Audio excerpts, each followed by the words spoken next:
Hare Krishna. Bhagavad Gita as it is, chapter number 2, shlok number 49.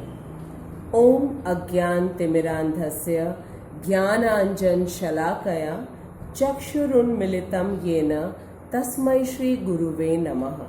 Shri Chaitanya Manobhishtham Sthapitam Yena Bhutale Suayam Rupam Kadamayam Dadati Swapadantikam. मैं घोर अज्ञान के अंधकार में उत्पन्न हुआ था और मेरे गुरु ने अपने ज्ञान रूपी प्रकाश से मेरी आंखें खोल दी। मैं उन्हें सादर दंडवत प्रणाम करती हूँ। जगत गुरु श्रील प्रभुपाद की जय, अनंत कोटि वैष्णवों की जय। मैं सभी सुनने वालों को भी दंडवत प्रणाम करती हूँ। श्लोक नंबर 49। दूरेण ह्यवरं कर्म बुद्धयोगात् धनञ्जय बुद्धौ शरणम् अन्विच्छ कृपणाः फलहेतवः। दूरेण ह्यवरं कर्म बुद्धयोगात् धनञ्जय बुद्धौ शरणम् अन्विच्छ कृपणाः फलहेतवा। कृष्ण अर्जुन को इस श्लोक में धनंजय कहकर संबोधित कर रहे हैं। इस श्लोक में बुद्धि शब्द का अर्थ है निष्काम कर्म, अर्थात बिना किसी फल की इच्छा किए कर्म को निष्काम कर्म कहा जाता है। और बुद्धि योग का अर्थ है निष्काम भगवत अर्पित कर्म, अर्थात ऐसा कर्म जो भगवान की खुशी के लिए किया गया हो। इस श्लोक में भगवान ने सकाम कर्म को निंदित बताया है और भगवान अर्जुन से कह रहे हैं, धनंजय बुद्धौ शरणम अन्विच्छ। धनंजय तुम बुद्धि की शरण लो। आइए हम सकाम कर्म से कैसे बचे इसे समझते हैं। तो भगवान कह रहे हैं, दूरेण ह्यवरम कर्म बुद्धि योगात् धनंजय। बुद्धि योग के द्वारा हम सकाम कर्म से बच सकते हैं। अब ये बुद्धि योग क्या होती है? निष्काम भगवत अर्पित कर्म को हम बुद्धि योग कहते हैं। निष्काम कर्म को हम बुद्धि कहेंगे और ये बुद्धि भगवान से कैसे कनेक्ट करेगी या योग कैसे होगी? तो निष्काम भगवत अर्पित कर्म से बुद्धि योग होता है। केवल निष्काम कर्म है तो बुद्धि कहलाएगी और निष्काम भगवत अर्पित कर्म है तो बुद्धि योग कहलाएगी। अब कृपण का क्या अर्थ है उसे समझते हैं। 4 प्रकार के व्यक्तियों को कृपण या कंजूस कहा जाता है। पहला, जो व्यक्ति भगवान को जाने बिना ही इस संसार से चला जाता है, अर्थात उसने अपनी बुद्धि का सदुपयोग नहीं किया, तो वह कृपण कहलाता है। दूसरा, जो अजितेंद्रिय है, अर्थात जो अपनी इंद्रियों के वश में हो और इंद्रियां उसके वश में नहीं है। तीसरा, जो व्यक्ति सांसारिक वस्तुओं के लाभ होने पर सोचता है कि हमको परमार्थ लाभ हो गया। सबसे बड़ा प्रॉफिट या लाभ सांसारिक लाभ नहीं है, क्योंकि यहाँ की हर वस्तु अनित्य और नश्वर है। रुपया, पैसा, धन, दौलत, ज्ञान सब कुछ टेम्पररी या अनित्य है। चौथा, ऐसा व्यक्ति जो सकाम कर्म में आसक्त हो अर्थात फल की इच्छा से काम करता हो, इन चारों प्रकार के व्यक्तियों को भगवान ने कृपण या कंजूस कहा है। और भगवान अर्जुन से कह रहे हैं, दूरेण ह्यवरम कर्म। हे धनंजय, तुम ऐसे सकाम कर्म से दूर रहो। भगवान सकाम कर्म को निंदित कर्म कह रहे हैं। Srila Prabhupada explains that one who truly understands his eternal or permanent position, that I am Krishna's servant, then he takes pride in serving Krishna and is always happy. Srila Prabhupada says, Jiver Swarup Nitya Krishna Das. Prabhupada explains that why are we Krishna's servant?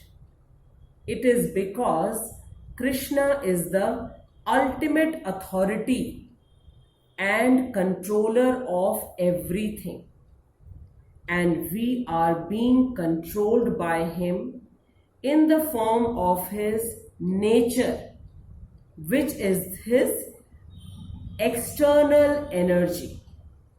Since we are subordinate in position, so we should serve the superior, that is Krishna. Like our different parts of the body serves the stomach, and when the stomach is healthy and happy, then the entire body is happy. This is known only by the very few intelligent people. In Bhagavad Gita chapter number 7, shlok number 19, Shri Krishna says, Bahunam janmanam ante jnanvan mam prapadyate vasudevah sarvam iti sa mahatma sudurlabha.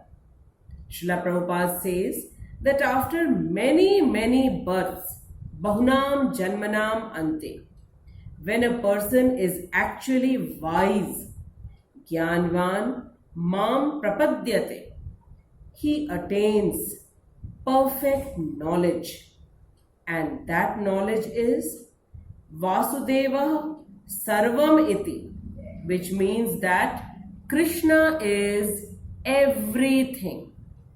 And once the person understands that Krishna is everything, then he should immediately surrender to Krishna.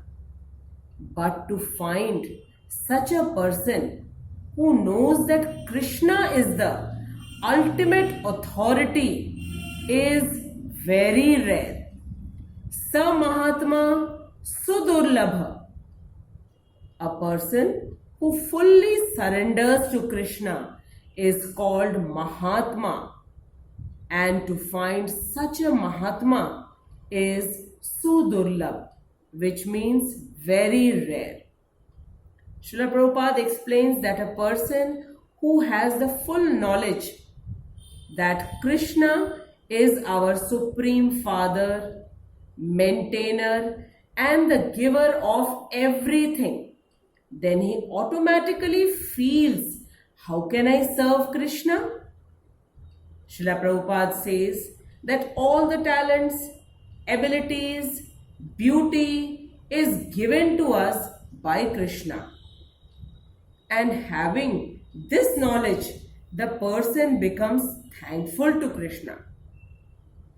In this shlok, Krishna advises Arjuna not to be a miser person, which means that Arjuna should utilize all his talents to please only Sri Krishna. And the opposite of the wise person is called miser, who wishes to satisfy himself with all the abilities that has been given to him by Krishna.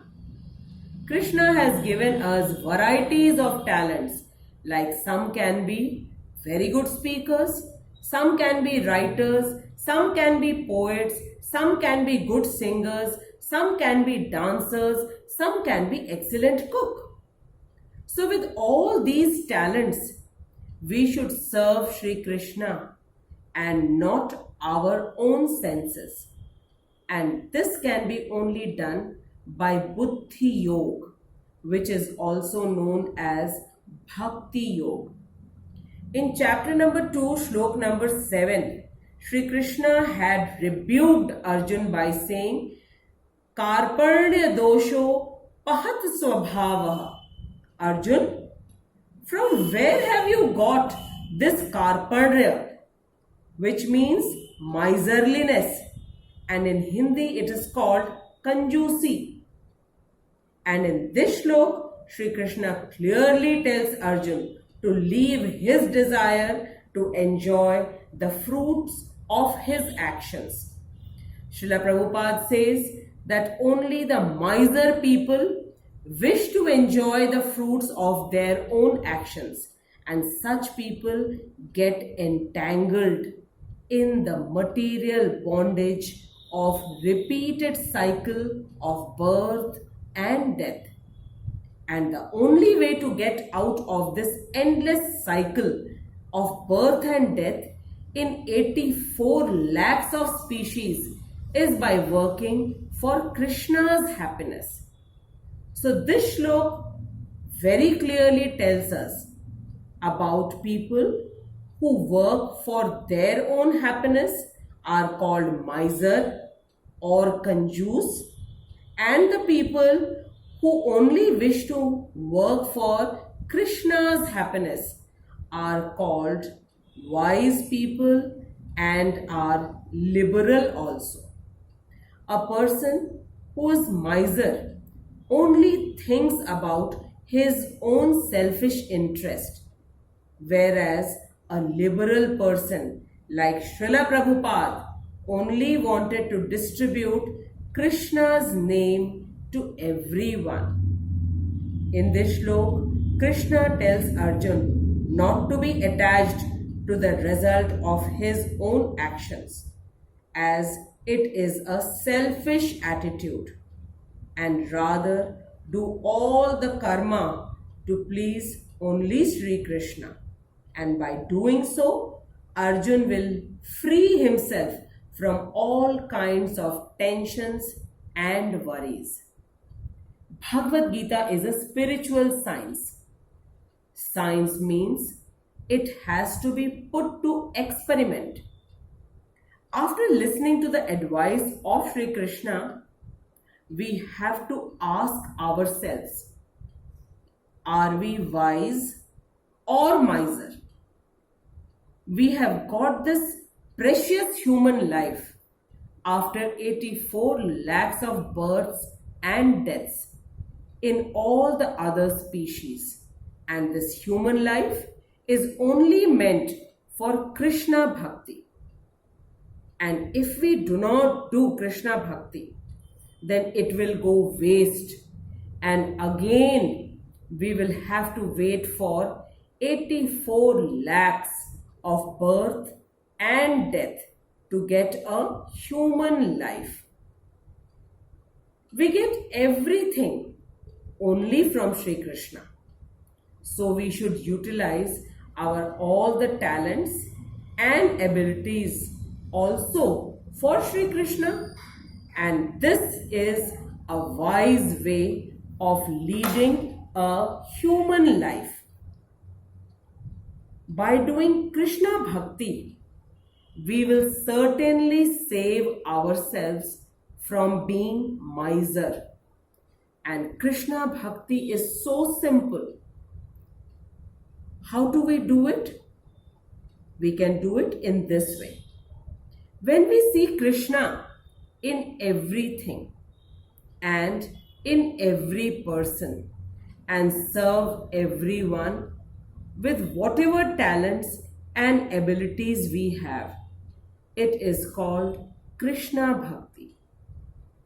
A teacher, when sees Krishna in all her students and teaches them lovingly, it is called Krishna Bhakti. Similarly, in every other profession, if a person sees Krishna in every person and does the allotted duty, it becomes Krishna Bhakti. To be able to see Krishna everywhere, it needs intelligence, which is again given to us by Krishna only. In Bhagavad Gita, Krishna says, Ye yatha mam prapadyante tam sataiv bhajamyaham, which means I give intelligence to the person in the proportion to his surrendership to me, which means Sharanagati. When Arjun said, Shishyasya shadimam tvam prapannam, means Krishna, I completely surrender to you. And then Krishna gave him the intelligence with which he became successful in all his allotted work. So now we have very clearly understood the meaning of this shlok and what exactly Krishna has explained to Arjun. To not to be miser, that is kripan, and to do nishkam bhakti by buddhi yoga. So we also need to follow it.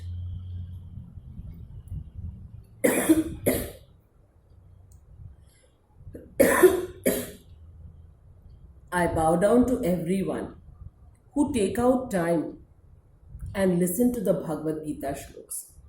I am extremely thankful to everyone who write comments to inspire me and encourage me. I thank Srila Prabhupada for giving us the knowledge of this great book which is known as Bhagavad Gita as it is. Without Srila Prabhupada's endless efforts, we would not have come to know what is Bhagavad Gita and what is the knowledge of Bhagavad Gita. And we would have been entangled into the birth and death in 84 lakhs of species. I thank Srila Prabhupada for everything and I thank all my listeners. Hare Krishna.